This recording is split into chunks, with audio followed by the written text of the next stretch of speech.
দাদু ভাই, আমার শরীরটা যে আর চলছে না রে। আমি হয়তো আর কালুর বাড়িতে কাজে যেতে পারবো না রে। তোমার তো এখন অনেক বয়স হয়েছে ঠাম্মি, আর এমন বয়সে তোমার প্রয়োজন বিশ্রাম, আর সেখানে কিনা তুমি অন্যের বাড়িতে কাজ করে বেড়াচ্ছ। ওরা কপাল রে দাদু ভাই, আমার চোখের সামনে নিজের ছেলে আর বউ মরে যেতে দেখেছি। বুকে পাথর চাপা দিয়ে সেই কষ্টগুলো সহ্য করেছি, কিন্তু তোর কষ্ট তো আমি দেখতে পারবো না রে দাদু ভাই। আমি বেঁচে থাকতে তুই না খেয়ে থাকবি, তা কখনোই হতে পারে না। তোমার কষ্টগুলো যে আমি আর সহ্য করতে পারছি না ঠাম্মি, তাই আজ থেকে তুমি বাড়িতে বসে বিশ্রাম নিবে, আর আমি তোমার পরিবারতে কালু কাকার বাড়িতে কাজ করব। নিজের ভিত্তি পাকাপোক্ত না থাকার কারণে মিনু আর তার নাতিকে বারণ করতে পারলো না, আর ছোট্ট রকি পেটির দায়ে কালুর বাড়িতে কাজ করতে চলে যায়। কাকিমা, ঠাম্মি ভীষণ অসুস্থ, তাই আমি এখন থেকে ঠাম্মির পরিবারতে তোমাদের বাড়িতে কাজ করব। তুই যে একটা পুচকো ছাড় না, আবার কি কাজ করবি শুনি? আমি সব কাজ করতে পারবো কাকিমা, তুমি শুধু আমাকে কাজগুলো বুঝিয়ে দাও, বাকিটা আমি একাই করে নিব। আচ্ছা ঠিক আছে, যা গোয়াল ঘর থেকে গরুগুলো বের করে গোবরগুলো পরিষ্কার করে দে, আর গোবর কিন্তু একদম ফেলে দিবি না, ওগুলো দিয়ে কুটে বানিয়ে রোদে শুকাতে দিবি। আচ্ছা ঠিক আছে কাকিমা। এরপর রকি কাজ করার জন্য গোয়াল ঘরে যায়, কিন্তু কাজে অভ্যস্ত না থাকায় পা পিছলে গোবরের মধ্যে পড়ে যায়।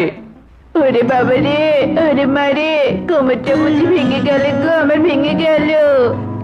এভাবে অপ্রস্তুত ভাবে আমি কি একদম কাজ করা যাবে না, এটা যদি কাকিমা দেখে ফেলতো না জানি আমাকে কত বকতো। রকি ভয়ে ভয়ে কাজ করতে থাকে, আর এভাবে দেখতে দেখতে কেটে যায় বেশ কয়েকদিন। আর তারপর হঠাৎ একদিন রকি কাজ করতে গিয়ে একটা গ্লাস ভেঙে ফেলে। শয়তান ফাজিল ছেলে কোথাকার, এভাবে আমার দামি গ্লাসটা ভেঙে ফেললি তুই? তোর মতো 10টা রকিকে বিক্রি করলেও আমার এই গ্লাসের দাম হবে না। আমি ইচ্ছে করে ভাঙিনি কাকিমা, ওটা হঠাৎ করে হয়ে গিয়েছে, আমাকে ক্ষমা করে দাও কাকিমা। তোদের মতো গরিব পাখিদের এটাই সমস্যা, ভুল করবে আর ন্যাকা কান্না করে ক্ষমা চাইবে। ইচ্ছে করছে তোকে মেরে আমি কুকুরকে খাওয়াই। এ কথা বলে কাকুলি রকিকে থাপ্পড় মারে, আর সেই থাপ্পড় খেয়ে রকি মাটিতে পড়ে যায়। আর কাকুলি পড়ে থাকা রকিকে মারতে থাকে, আর তখনই কালু কাক চলে আসে। আরে কাকুলি, ছেলেটাকে এভাবে মারছো কেন? মরে যাবে তো, থামো বলছি থামো। মরলে মরুক, এইসব আবর্জনা পরিবেশের জন্য ক্ষতিকর। তুমি কি পাগল হয়ে গেছো নাকি? ছেলেটার বয়সেতেও তোমারও একটা সন্তান আছে, কেউ যদি তোমার সন্তানকে এভাবে মারতো তুমি কি তা মেনে নিতে পারতে? শোনো, ওসব আবেগ টাবেগ আমার কাছে একদম কাজ করে না। আর খবরদার বলে দিচ্ছি, আমার সন্তানের সাথে এসব ভিক্ষুকদের তুলনা করবে না। দূর ছাই, তোমার সাথে কথা বলাটা মনে হচ্ছে বোকামি। কালু রাগ করে সেখান থেকে চলে যায়, আর কাকুলি, এই ফকিনীর বাচ্চা, কান খুলে শুনে রাখ, আমার বাড়িতে কাজ করতে হলে তোকে সাবধানে কাজ করতে হবে। যদি কোনো কারণে আবার ভুল করেছিস তবে তো তোর একদিন কি আমার একদিন। আচ্ছা ঠিক আছে কাকিমা। যা এবার আমার চোখের সামনে থেকে দূর হয়ে যা। কাকুলি সেখান থেকে চলে যায়, আর রকি কাঁদতে কাঁদতে বাড়িতে ফিরে আসে। কি রে দাদু ভাই, কি হয়েছে তোর? বল তো আমায়। তেমন কিছু না ঠাম্মি, আসলে কপাল মন্দ হলে যা হয় আর কি। আমরা তো অনেক গরিব, গরিবদের কপালে এমন দুঃখ ছাড়া আর কিছুই নেই। তুই আমাকে আগে সবটা খুলে বল তো দাদু ভাই, কি হয়েছে তোর? এরপর রকি কাকুলি সব ঘটনা খুলে বলে, আর সব শুনে মিনু তার চোখে জল কিছুতেই ধরে রাখতে পারে না। দাদু ভাই, তোর আর কাজে যাওয়ার কোনো প্রয়োজন নেই, তুই বাড়িতেই থাক। না ঠাম্মি, তা হয় না, তুমি ওসব নিয়ে একদম চিন্তা করো না। আমারই ভুল ছিল, তাই তো কাকিমা আমাকে মেরেছে। এরপর থেকে আমি আর ভুল করবো না, আমাকে আর মারতেও পারবে না। এখন অনেক রাত হয়েছে, চলো আমরা ঘুমিয়ে পড়ি ঠাম্মি। রকি সবকিছু স্বাভাবিক করার ভান করলেও মিনু সারা রাত ধরে ঘুমাতে পারে না। এদিকে দেখতে দেখতে ভোর হয়ে আসে আর বর্ষা দিন থাকায় হঠাৎ করে বৃষ্টি নামতে থাকে। দাদু ভাইটি যেভাবে বাতাস বৃষ্টি বইতে শুরু করেছে আর তার সাথে তো আমাদের ঘরও দুলতে শুরু করেছে। আমাদের যে ভাঙা ঘর না জানি কখন পুরোপুরি ভেঙে যায়। কিচ্ছু হবে না ঠাম্মি, আর যদি হয়েও যায় তাহলে আমরা নতুন ঘর বানিয়ে তাতে থাকতে শুরু করব। রকি তার ঠাম্মিকে সান্ত্বনা দিতে থাকে। ঠাম্মি সান্ত্বনা না পেলেও প্রকৃতি তার আপন গতিতেই চলতে থাকে। বেশ কিছুক্ষণ ঝড় বৃষ্টি হওয়ার পর রকি আর মিনু ঘর ভেঙে মাটিতে পড়ে যায়। ও মা গো, ও বাবা গো, আমার পাটা ভেঙে গেল গো। এখন আমার কি হবে? ঠাম্মি, কেঁদো না ঠাম্মি, চলো তোমার পায়ে জড়িবুটি লাগিয়ে দিচ্ছি। আমার চিন্তা ছাড় দাদু ভাই, বৃষ্টি পড়ছে, ঘরের ব্যবস্থা কর আগে।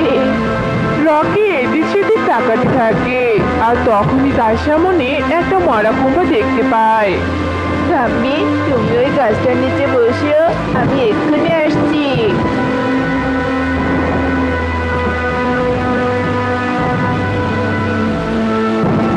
ঠাম্মি, ঠাম্মি, চলো, আমি থাকার মতো সুন্দর একটা ঘর বানিয়েছি। আমি তো হেঁটে যেতে পারবো না রে, আমার পা ভেঙে গেছে, আমি অকেজো হয়ে গিয়েছি।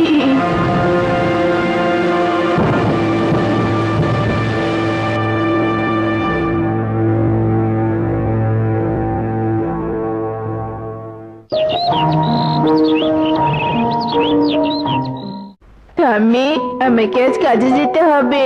আমি যদি কাজে না যাই তাহলে হয়তো আমার কাজটাই আর থাকবে না। ঠিক আছে দাদু ভাই, যা তুই। রকি না খেয়ে তাড়াতাড়ি করে কাজে চলে যায়। এদিকে কাকুলির বাড়িতে তার মেয়ের জন্মদিনের অনুষ্ঠানের আয়োজন করা হয়েছে। কাকিমা, তোমাদের বাড়িতে আজ তো খাবারের আয়োজন করা হয়েছে, আমাকে একটু খাবার দাও না কাকিমা। আমার ঠাম্মিটা যে কাল থেকে না খেয়ে আছে জানো। আমার ঠাম্মিটা না ভীষণ অসুস্থ, আর যদি আমার ঠাম্মি খেতে না পায় তাহলে ভীষণ অসুস্থ হয়ে পড়বে। আগের মুলুক তো, যে চাইলেই হয়ে গেল। এই, কাল কাজে আসিসনি কেন? হ্যাঁ, কাজে না এসে আবার খাবার চাইতে এসেছিস? ছোট লোকের বাচ্চা কোথাকার। কাল আমার ঘর ভেঙে গিয়েছিল, তাই আসতে পারিনি। তুমি আজ দয়া করে আমাকে একটু খাবার দাও না গো। আমি জানি তোমার অনেক খাবার বেঁচে যাবে, তুমি দয়া করে আমাকে একটু খাবার দাও না কাকিমা। তবে রে ফকিন্নির বাচ্চা। এই বলে কাকুলি রকিকে ঘাড় ধাক্কা দিয়ে বাড়ি থেকে বের করে দেয় আর অসহায় রকি চোখের জল ফেলতে ফেলতে বাড়ি ফিরে আসে। আমি আমার মা বাবা আমার কাছে কেন থাকলো না? কেন আমাকে ছেড়ে চলে গেল? আমার মা বাবা কি ওপর থেকে আমার কষ্টগুলো একটুও দেখতে পাচ্ছে না? কাঁদিস না রে দাদু ভাই, তোর বাবা মা উপর থেকে অবশ্যই তোকে দেখছে, আর দেখবি তারা একদিন তোর সব দুঃখ কষ্ট দূর করে দিবে। এদিকে দেখতে দেখতে দিন পেরিয়ে রাত নেমে আসে। কেউ মনে হলো ডাকলো আমায়, কিন্তু এখানে তো আমি কাউকে দেখতে পাচ্ছি না। দেখি তো বাইরে গিয়ে।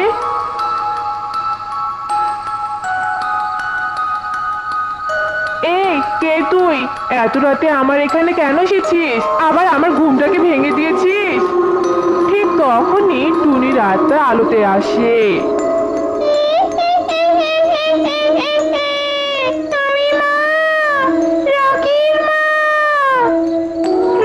রকির মা তো অনেক আগেই মরে গিয়েছে, তাহলে এখন আবার ফিরে এলো কি করে?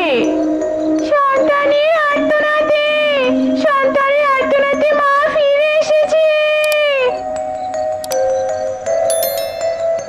আমাকে ছেড়ে দাও, আমি তোমার কি ক্ষতি করেছি? আমার ইতিমা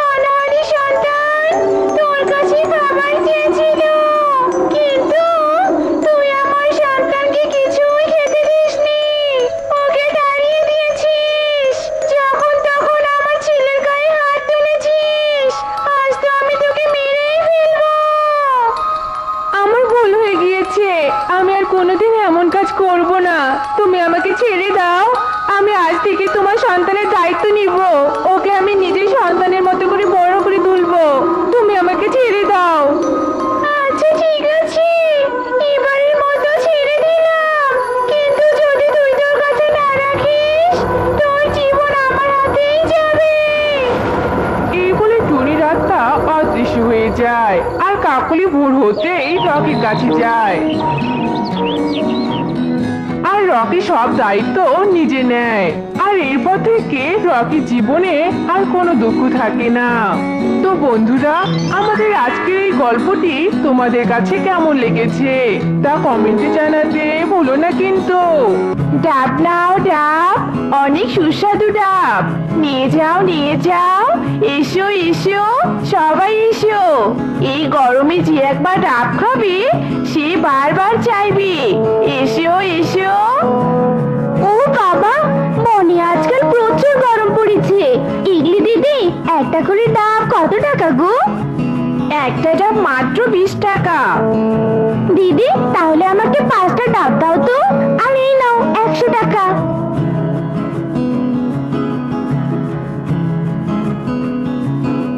দিদি, আমার খুবই পিপাসা পেয়েছে। এই ভর দুপুরের শহর থেকে আসলাম, তাড়াতাড়ি আমাকে একটা ডাব দাও তো। এই নাও টাকা।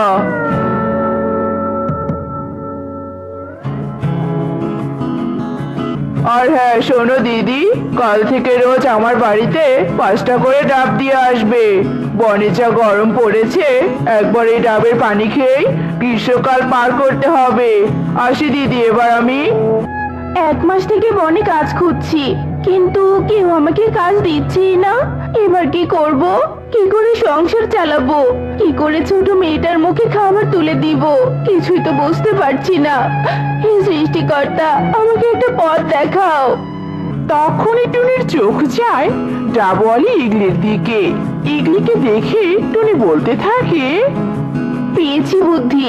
আমিও এই ইগলি দিদির মতো বনে বনে ডাব বিক্রি করব। বনে এখন অনেক গরম, এই সময় ডাবের ব্যবসা ধরলে প্রচুর ডাব বিক্রি হবে। কিন্তু আমার তো কোনো নারকেল গাছ নেই, তাহলে ডাব পাবো কোথায়? আরে, ইগলি দিদিরও তো কোনো নারকেল গাছ নেই, তাহলে ইগলি দিদি ডাব পায় কোথায়? যাই, আমি বরং দিদির কাছে গিয়ে জিজ্ঞাসা করি। আরে টুনিজি, তা কয়টা ডাব দিব তোকে বলতো? দিদি, আমি ডাব কিনতে আসিনি, আমি তোমার কাছে পরামর্শ চাইতে এসেছি। আসলে দিদি, 1 মাস থেকে বনে কাজ খুঁজছি, কিন্তু কেউ কাজ দেয়নি, তাই ভাবছি তোমার মতো বনে ডাব বিক্রি করব। আচ্ছা দিদি, তোমার তো কোনো নারকেল গাছ নেই, তাহলে তুমি ডাব কোথায় পাও? মানে ডাব কোথা থেকে কিনে আনো? আমাকে যদি দয়া করে বলতে তাহলে খুবই উপকার হতো।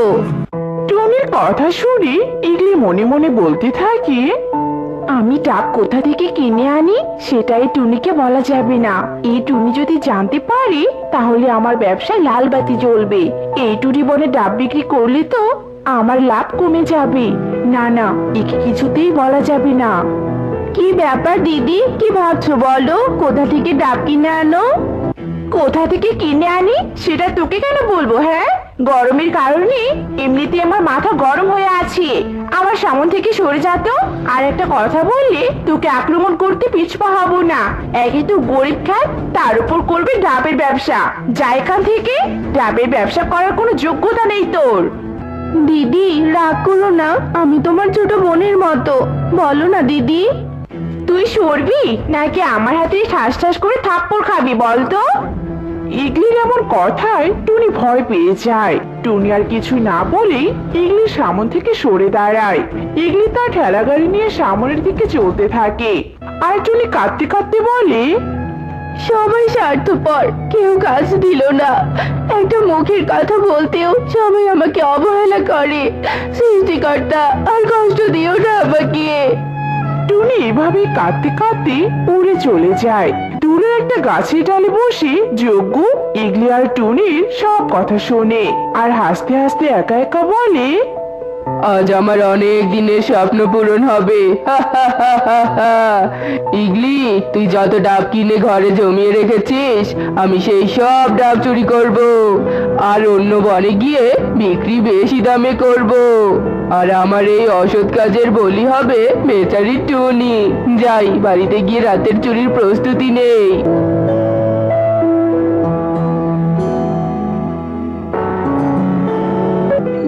চুপি চুপি ইগলির ঘরে প্রবেশ করে আর ঘরে থাকা ডাবগুলো বস্তায় ভর্তি করে আর বস্তায় ভর্তি করা ডাবগুলো নিয়ে বাড়ির থেকে উঠতে থাকে। ঠিক তখনই টুনি ওর সামনে আসে। আরে যজ্ঞ দাদা, তুমি এত রাতে বাইরে কি করছো? আর তোমার পিঠে ওঠে কিসের বস্তা? টুনি তুই আসলে আমার পিঠের বস্তা সবজি আছে রে। আমি বনে সবজির ব্যবসা করব, তো তাই আর কি বনের গভীর থেকে সবজি কিনে আনলাম। কিন্তু তুই এত রাতে বাইরে কেন? আসলে দাদা, কাজের খোঁজে পাশের বনে গিয়েছিলাম। সন্ধ্যায় বাড়ি ফেরার পথে রাস্তা হারিয়ে ফেলেছিলাম। অনেক খোঁজার পর বনে প্রবেশ করতে পেরেছি। অনেক ক্লান্ত লাগছে দাদা, আমি আসি তবে। টুনি আর কিছু না বলে নিজের ঘরে ফিরে যায়। এদিকে যজ্ঞ বস্তাটা নিয়ে পড়ে আর হাসতে হাসতে বলে, বোকা টুনি, বুঝতেই পারিনি যে আমি ডাব চুরি করেছি। টুনি, কালকে হবে তোর আসল খেলা। যাই, এই ডাবটা টুনির বাড়িতে রেখে আসি। বেচারি টুনি মনে হয় এতক্ষণে ঘুমিয়ে পড়েছে। যজ্ঞ ডাব নিয়ে উড়ে টুনির ঘরের সামনে আসে আর জানালা দিয়ে টুনির ঘরে প্রবেশ করে। যজ্ঞ ডাবটা টুনির ঘরের এক কোণে রেখে আবারও নিজের বাড়িতে চলে আসে। পরের দিন সকালে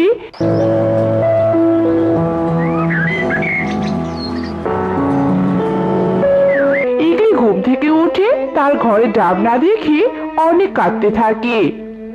কি আমার ঘরের ডাবগুলো কোথায় গেল? কে চুরি করলো আমার ডাবগুলো? এখন আমি কি করে সংসার চালাবো? কে এত বড় সর্বনাশ করলো আমার? হে সৃষ্টিকর্তা, কে এত বড় সর্বনাশ করলো আমার? কি হয়েছে ইগলি দিদি, কাঁদছো কেন? আর আজ কি ডাব বিক্রি করতে যাবে না নাকি? কি করে যাবো রে যজ্ঞ? আমার ডাবগুলো সব চুরি হয়ে গিয়েছে। কে চুরি করেছে আমার জানা নেই। আমি জানি কে চুরি করেছে। কে চুরি করেছে বল আমাকে। আমি আজকে ওই চোরকে কঠোর শাস্তি দিব নিজ হাতে। চোর আর কেউ নয়, ওই গরিব টুনি। আমি আসার সময় ওর ঘরে একটা ডাব দেখে এসেছি। কি বললি? সত্যি? সেই জন্য টুনি কাল আমার কাছে ডাব সম্পর্কে জানতে এসেছিল। আমি ছাড়বো না ওকে। চল টুনির বাড়িতে চল। যজ্ঞ আর ইগলি রেগে টুনির বাড়িতে আসে।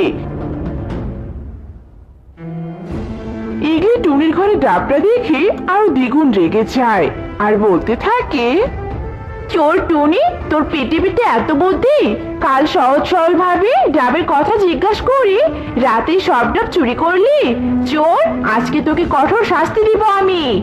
কি বলছো কি দিদি এসব? আমি কেন তোমার ডাব চুরি করতে যাব? ডাব যখন চুরি করিসনি, তাহলে এই ডাবটা তোর ঘরে এলো কি করে বল? আমি তো তোর কাছে ডাব বিক্রি করিনি, তাহলে কোথা থেকে এলো?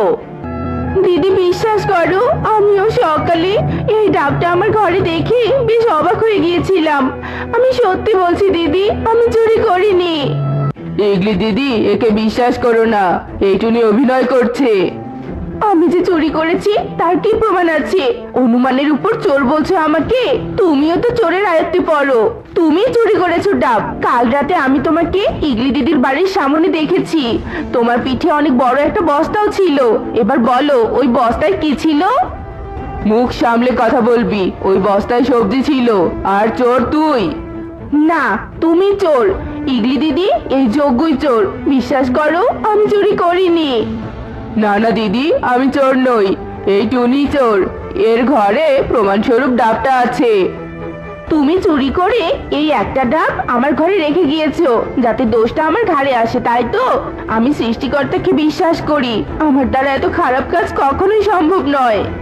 ওরা তর্ক করতে করতে এক পর্যায়ে উঠানে চলে আসে। ঠিক তখনই ওখানে একটা সাধু বাবা আসে। সাধু বাবা ওদের তর্ক দেখে বলে, কি হয়েছে বর্ষরা এখানে? এভাবে তোরা তর্ক করছিস কেন? বল আমাকে, আমি চেষ্টা করব তোদের সমস্যার সমাধান করতে। ইগলি সাধুর কথা শুনে সাধুকে সব ঘটনা খুলে বলে। এই দুজনের মধ্যে কে আসল চোর তুই বুঝতে পারছিস না, তাই তো? হ্যাঁ সাধু বাবা। চিন্তা করিস না, আমি আসল চোর খুঁজে দিব। এই, তোরা সত্যি করে বল, কে চুরি করেছিস? সাধু বাবা, আমি চুরি করিনি, বিশ্বাস করুন। আমিও চুরি করিনি বাবা, সত্যি বলছি, এই আপনার দিব্যি। বেশ, আমি তোদের দুজনকে একটা পরীক্ষা দিব। যে আমার পরীক্ষায় উত্তীর্ণ হতে পারবে সেই হলো সৎ, আর যে উত্তীর্ণ হতে পারবে না সেই হলো চোর। আর তোরা দুজনে যদি উত্তীর্ণ হোস তাহলে বুঝবো তোদের মাঝে কেউ চোর নয়, চোর অন্য কেউ। বল, তোরা কি আমার পরীক্ষা দিতে রাজি? হ্যাঁ সাধু বাবা, রাজি। সাধু বাবা দুজনের সম্মতি পেয়ে তার ব্যাগ থেকে দুটো পাখির মূর্তি বের করে আর দুজনের হাতে দেয়। এই পাখির মূর্তি দুটোর মাথা তোদের দুজনকে ভাঙতে হবে, তাও আবার সকলের চোখের আড়ালে। এই পাখির মূর্তির মাথা ভাঙতে যেন কোনো কীটপতঙ্গ না দেখে। যে পাখির মাথা ভেঙে আমার কাছে নিয়ে আসতে পারবে সেই সৎ পাখি, আর যে পারবে না সে আসল চোর বলে গণ্য হবে। এ তো বেশ সহজ কাজ। আপনি এখানে অপেক্ষা করুন, আমি একটা নির্জন জায়গা থেকে এই মূর্তির মাথাটা ভেঙে নিয়ে আসছি। হ্যাঁ সাধু বাবা, আমি নির্জন জায়গায় যাচ্ছি। এই বলে যজ্ঞ আর টুনি পাখির মূর্তি হাতে নিয়ে দুজন দুদিকে চলে যায়। একদিকে টুনি একটা নির্জন জায়গায় এসে বলতে থাকে, এখানে তো কেউ নেই, এই সুযোগে মূর্তির মাথাটা ভেঙে ফেলি। টুনি যে পাখির মূর্তির মাথাটা ভাঙতে ধরে তখনই ওর চোখ যায় ফুলে বসে থাকা একটা প্রজাপতির দিকে। না না, এখানে ভাঙা যাবে না, ওই প্রজাপতিটা আমাকে দেখছে। যাই, অন্য কোনো নির্জন জায়গায় যাই। এরপর টুনি আরেকটা নির্জন জায়গায় আসে আর সেই পাখির মাথাটা ভাঙতে ধরে। ঠিক তখনই টুনির চোখ যায় মাটিতে থাকা কিছু পিঁপড়ার দিকে। না না, এখানেও ভাঙা যাবে না, এই পিঁপড়াগুলো মনে হয় আমাকে দেখছে। যাই, অন্য জায়গায় যাই। টুনি এদিক ওদিক তাকিয়ে একটা গুহার ভিতরে প্রবেশ করে। টুনি আবারও সেই পাখির মূর্তির মাথাটা ভাঙতে ধরে। ঠিক তখনই টুনির হাতটা থেমে যায় আর বলতে থাকে, আরে, আমার চোখ দুটোই তো সবকিছু দেখছে। সাধু বাবার কথা মতো তো কেউ কিছুই দেখতে পারবে না, তাহলে বরং চোখ দুটো বন্ধ করে নেই। টুনি এবার নিজের চোখ বন্ধ করে পাখির মূর্তির মাথায় হাত দেয় আর থেমে যায়। আরে, এ আমি কি করছি? সৃষ্টিকর্তা তো উপর থেকে সবকিছুই দেখছে, এখন কি করে আমি সৃষ্টিকর্তার চোখ বাঁধবো? না না, এই কাজ আমার দ্বারা সম্ভব নয়। যাই, আমি সাধু বাবার কাছে ফিরে যাই। টুনি গুহা থেকে বেরিয়ে সাধুর দিকে উঠতে থাকে। অন্যদিকে যজ্ঞ একটা জায়গায় দাঁড়িয়ে বলতে থাকে, না না, নিজেকে চোর প্রমাণ করা যাবে না, এক্ষুনি মাথাটা ভেঙে সাধুর কাছে নিয়ে যেতে হবে। কে দেখলো আর কে দেখলো না সাধু বাবা তা বুঝতেই পারবে না। এই বলেই যজ্ঞ পাখির মূর্তির মাথাটা ভেঙে সাধুর কাছে আসে। সাধু বাবা, পেয়েছি, আমি মূর্তির মাথাটা ভাঙতে পেরেছি, এই দেখুন। সাধু বাবা, আমি পারিনি এই মূর্তির মাথা ভাঙতে, আমি ব্যর্থ হয়েছি আপনার পরীক্ষায়, কিন্তু আমি চোর নই, বিশ্বাস করুন। শান্ত হ, যজ্ঞ তো পেরেছে, তাহলে তুই পারিসনি কেন? সাধু বাবা, আপনার কথা মতো আমি নির্জনে গিয়েছিলাম মূর্তির মাথাটা ভাঙতে। এক পর্যায়ে নিজের চোখটাও বন্ধ করেছিলাম, কিন্তু পারিনি, কারণ আমার মনে হয়েছে সৃষ্টিকর্তা আমাকে দেখছে। সৃষ্টিকর্তার চোখ বন্ধ করা আমার পক্ষে সম্ভব নয়, আমাকে ক্ষমা করুন, আমি চোর নই। শান্ত হ, তুই আমার পরীক্ষায় উত্তীর্ণ হয়েছিস, তুই একমাত্র সৎ পাখি, আর যজ্ঞ হলো চোর। কি বলছেন কি সাধু বাবা এসব? আপনার কথা মতো আমি মূর্তির মাথা ভেঙে নিয়ে এসেছি, তার মানে আমি চোর নই? যজ্ঞ, আমাদের করা কাজের হিসাব আমরা কেউ না করলেও সৃষ্টিকর্তা ঠিকই রাখে। টুনির মন মানসিকতা অনেক ভালো, সৃষ্টিকর্তা সব দেখছে ভেবে ও একটা মূর্তির মাথা ভাঙতে পারেনি, তাহলে কি করে চুরি করবে তুই বল আমাকে? এগলি আসল চোর এই যজ্ঞ। সাধু বাবার কথায় যজ্ঞ বেশ ভয় পেয়ে যায়। ইগলি দিদি, আমাকে ক্ষমা করে দাও, আমি আর এমন করব না।